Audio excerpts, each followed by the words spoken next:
How to use SEMrush for keyword research. If you're struggling to find keywords that actually bring traffic, then this video is for you. Today, we'll explore how to use SEMrush, one of the most powerful tools for keyword research. Once you sign up for SEMrush, you can join for free using the link in the description. Head to the keyword.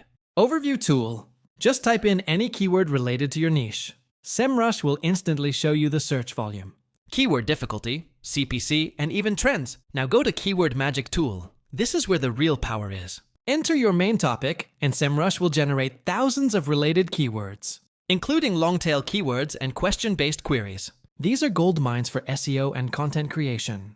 Use the filters to select low competition, high-volume keywords, perfect for ranking faster. Don't forget to analyze your competitor keywords under the Domain Overview tool. SEMrush does most of the heavy lifting for you, so you can focus on content. Join SEMrush for free using the link in the description and start finding keywords that actually work.